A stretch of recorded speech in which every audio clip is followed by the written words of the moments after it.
My name is Bruce Fogel. I'm an adjunct professor in the Division of Clinical Anatomy in the Department of Surgery at Stanford School of Medicine. So let's talk about UGM. How have you been liking it so far? It's fantastic.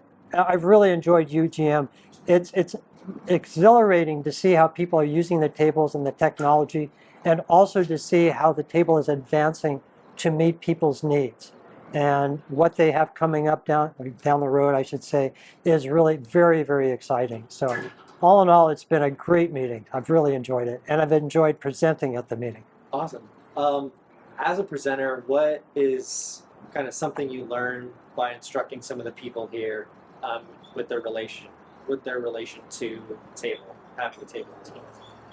It's what I really enjoyed about giving a presentation and workshop, and I designed it so that it'd be very interactive, is giving people ideas of how we can utilize the table in non-traditional courses, and then learn from the students and their innovative ways of using the table in their courses and how they feel it could be adapted to the courses that I'm teaching. So it's been an absolute wonderful collaboration between myself and, or I should say me, pardon me, you may have to cut that, okay, and the participants in the class, in the workshop.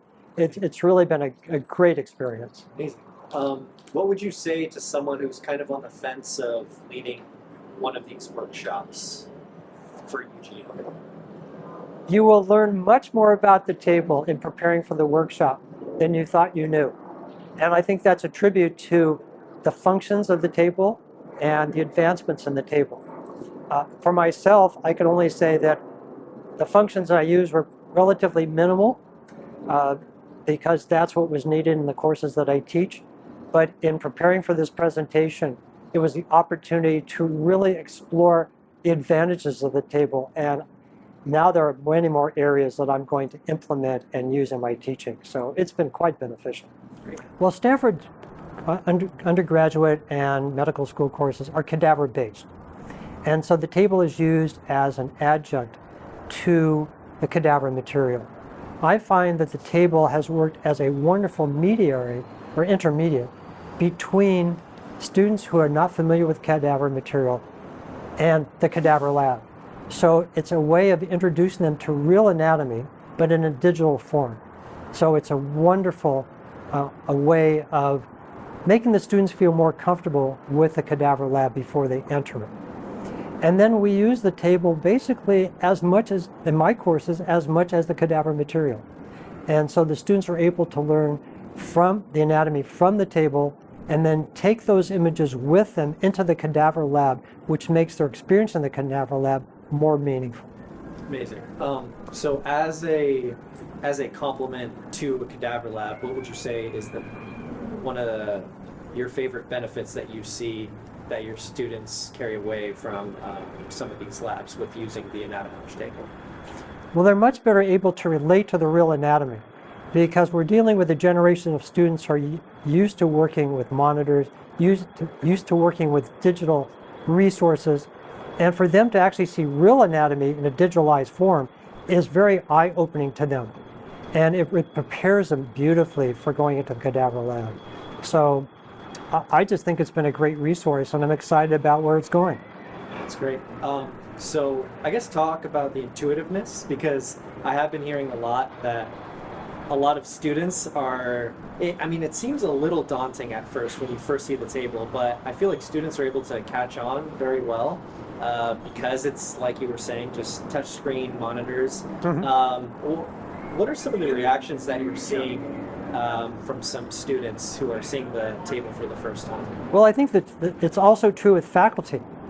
When they see a new device that potentially looks complicated, they tend to shy away from it. You know, they look at the excitement of seeing the table and the images on it, but they feel maybe overwhelmed by what's involved in creating that image. And I find that true of faculty and of students. And that's why introducing the students to the table using very simple basic functions, just so they know that they can interact with the table and can create an image or understand an image that is beneficial to them, then they're much more open to working with it. And then once the students see a student working with the table, then they know it can be done, and then they come to also interact with it. It's getting that first student Yeah, to work with it. definitely. After that, it just is, it's opening the dike, if you want to use that term. Yeah, I like it. I actually have a two-parter to follow up. What would you say is your favorite feature on the table, and what is a feature that your students is a kind of a universal favorite among your students? Well, that's a hard question because my two favorite areas that I use predominantly, at least at this point, are the gross anatomy bodies, especially the high resolution ones, and also the high resolution images. So those are the two areas I pretty much expose the students to. So they don't have much ability to interact with other parts of the table. I see that changing by participating in the UGM meeting and seeing what other people are using and how they're using it. Now it's a tremendous incentive for me to utilize some of those features in my courses, and that will bring the students into better engaging with the table. So in a way, I really can't answer your question because the students don't really interact that much with the table. But now I'm getting ideas on how I can get them to interact in a more comfortable level. I mean, there's some students just immediately go right to it and are not intimidated by it at all, but they're the rarity, and the idea is to get the other students who are intimidated not to be.